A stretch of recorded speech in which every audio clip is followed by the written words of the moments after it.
안녕하세요. 형광펜 성경과 함께하는 성경 공부, 오늘은 레위기 25장입니다. 오늘은 안식년하고 희년을 보게 될 건데요. 같이 보도록 하겠습니다.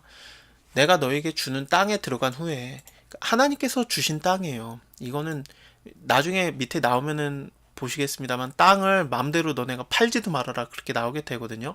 토지를 영영히 팔지 말고, 토지는 다 내 거다, 너희는 나그네다, 우거하는 자다, 나와 함께 있느니라.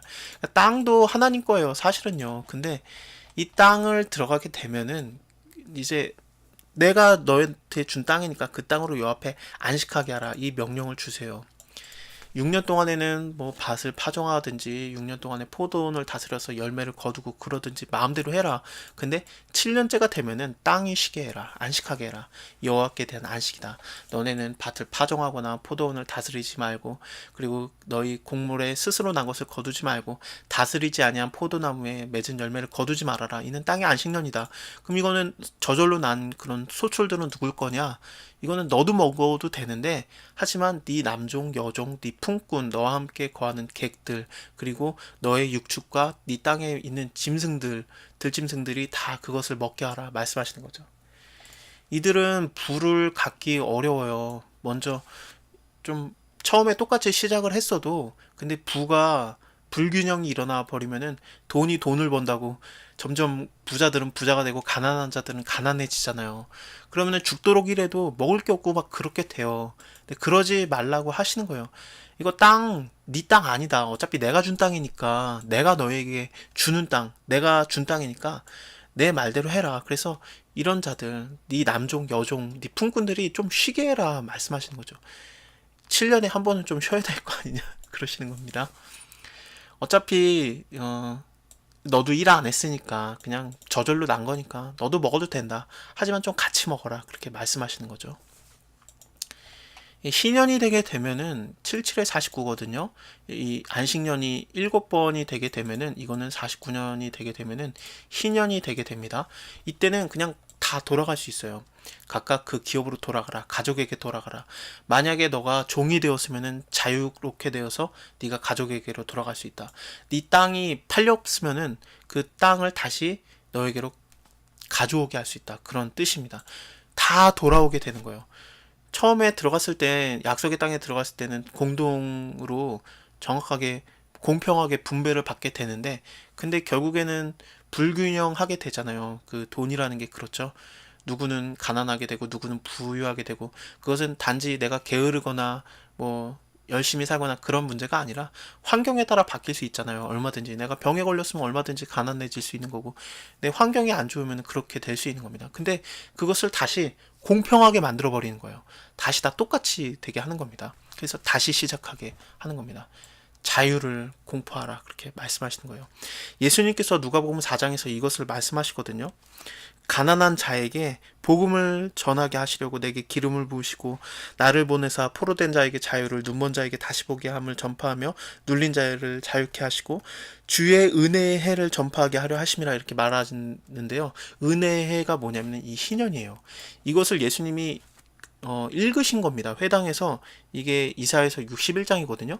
근데 은혜의 해를 전파하게 하려 하심이라 하고 이 성경책을 딱 닫아버려요. 사실은 그 뒤에 더 있어요. 신원의 날을 전파하고 모든 슬픈 자를 위로하고 물을 시온에서 슬퍼하는 자들에게 이렇게 하나님께서 위로하신다, 그 말씀이 더 나와야 돼요. 근데 예수님께서는 거기까지 얘기를 안 해버려요. 시온에서 슬퍼하는 자는 결국엔 이스라엘 사람들이거든요. 예루살렘을 말하는 거니까요. 근데 예수님께서는 거기까지 안 읽고 그냥 은혜의 해가 전파됐다 하면서 그냥 거기서 끝내버립니다. 그리고 나서 이 말씀이 너희 귀에 응하였다. 그리고 사람들이 듣게 되죠. 근데 갑자기 예수님께서 엘리야 때 여러 과부가 있었는데, 이스라엘에도 많은 과부들이 있었는데, 엘리야가 사렙다 과부, 그러니까 시돈 땅에 있는 사렙다 과부에게 보내줬다. 그것은 이방인에게 보내줬다. 그 뜻입니다. 그리고 선지자 엘리사 때는 이스라엘에 많은 문둥병자들이 있었는데 그들 중에 한 사람도 깨끗함을 얻지 못했는데, 오직 나아만 장군, 외국인이었잖아요. 수리아 사람입니다. 그 사람만 깨끗하게 되었다. 이 말을 하니까 이 사람들이 열받하거든요. 예수님을 죽이려고 해요. 그래서 그 낭떠러지까지 끌고 가서 밀어버리려고 합니다. 예수님을요. 왜 그러냐면 그 희년, 너네가 기다리는 은혜해가 너네한테 임한 게 아니라 이방인들에게 임했다. 예수님이 그 말을 하신 거예요. 그러니까 열받아서 죽이려고 한 겁니다. 누가복음 4장이 그렇게 해석이 되는 거예요. 그냥 재밌어요. 누가복음. 어쨌든 그렇습니다. 예수님께서는 이 희년에 대해서 말씀하시는 건데 결국에는 이 모든 희년이 우리에게 임하는 거예요. 가난한 자에게 복음이 전해지는 거잖아요. 자유롭게 되는 거니까. 근데 그것이 이스라엘 민족에게 임한 말씀이 아니라 이 말씀이 너희 귀에 오늘 임하였는데 응하였는데 그거는 너네가 아니라 이방인들이다. 그렇게 예수님이 말한 겁니다. 참 누가복음이 왜냐하면은 누가 자체가 이방인이거든요. 바울의 주치의라고 할 수 있습니다. 누가가 의사니까요. 그래서 바울을 따라다니면서 이제 복음을 알게 된 거죠. 그래서 예수님에 대해서 자세히 조사하고 그렇게 적어간 게 누가복음 사도행전인데요. 그래서 굉장히 이방인을 향한 그런 말씀들이 많아요. 누가복음 사도행전에는 그렇습니다. 그래서 시작 자체가 그렇게 시작을 해버려요. 누가복음. 왜냐하면은 4장이 예수님이 공생의 사역이 시작되는 거거든요. 4장에서 예수님이 40일 동안 금식하신 다음에 사단에게 그런 시험을 받으시잖아요. 세 가지 시험을 받으시고 그 다음에 바로 일어난 사건이 그 사건입니다. 나사렛 거기서 회당에서 예수님이 희년에 대해서 은혜해서 말씀을 하시고 그 다음에 죽을 뻔한 사건을 말하게 되는 겁니다. 예수님의 공생의 사역이 그렇게 시작이 돼요. 근데 그것은 십자가까지 이어지게 되는 거죠. 예수님이 은혜해 그 자유를 주시는 우리가 죄에 눌려 있는 자들, 가난한 자들, 그리고 갇힌 자들, 눌린 자들, 눈먼 자들 그들에게 자유롭게 하는 그 일을 하신 거지 않습니까? 예수님께서. 근데 그 일을 하려고 할 때 이스라엘 사람들이 예수님을 죽이려고 했다라는 걸로 그렇게 해석을 할 수 있습니다. 십자가까지 끝까지 가게 되죠. 그렇습니다. 이거 할 거 많은데. 희년에는 너희가 각각 기업으로 돌아가라. 네 이웃에게 팔았더니 너희는 너희 하나님을 경외하라. 나는 너희 하나님 여호와다. 그 다음에 이것을 지켜 행하기를 원하시는 거예요. 하나님께서 관계를 맺은 다음에 나는 너희 하나님 여호와가 되면 이제 법도를 주시잖아요. 그것을 지켜 행하면은 그 땅에서 안전히 거하게 되고 아니면은 안 되는 거고 그렇잖아요. 선악과 사건 때도 마찬가지였잖아요. 아담과 하와 때도 관계를 맺으신 다음에 선악과를 먹지 말아라. 그것을 지켜 행하면은 하나님께서 주신 그 에덴 동산에서 영원히 사는 거였는데 안 지켰기 때문에 정령 죽으리라 떠나게 되었던 겁니다. 그 땅에서 나가게 되었던 건데 마찬가지예요. 하나님께서 내 법도를 지켜 행하라 말씀하시는 거예요. 안식년과 신년을 얘기하시면서요. 근데 절대로 안 지켜요. 그래서 결국에는 예수님 때까지 안 지켜지게 됩니다. 토지 팔지 말아라. 이거 내 거다. 그러니까 이게 토지에서 6년 동안 일해라. 근데 7년째 네가 일 안 한 거고 하지만 네 땅이라고 생각해서 그게 아까워하지 말라는 거예요. 내 땅이다. 내가 너한테 주는 땅이다. 그러니까 아까워하지 말아라. 가난한 자들에게 얼마든지 먹을 수 있게 주고 좀 숨을 돌릴 수 있게 하라. 말씀하시는 거죠.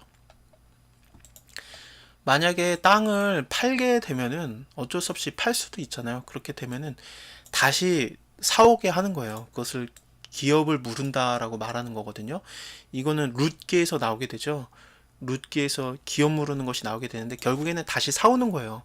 친척이라든지 형제들이 좀 부유한 자가 내 형제가 판 땅에 대해서 다시 사오는 것을 말하고 있습니다. 신년제에는 결국에는 다 돌아가게 돼요. 근데 여기 성벽에 있는 성내 가옥을 팔게 되면 1년 만에는 다시 살려고 해야 되는데 그것이 넘어가게 되면 결국에는 넘어가게 되는 겁니다. 근데 나머지는 그냥 다 신년제에 다시 다 돌아오게 되는 겁니다. 동족이 비난하게 되어서 이거는 가난하게 되었다 그런 뜻입니다.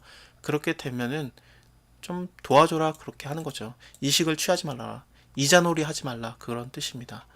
네 하나님을 경외하라. 이자놀이 하면 안 된다. 이식을 위해서 돈을 구워주지 말아라. 그렇게 말씀하십니다.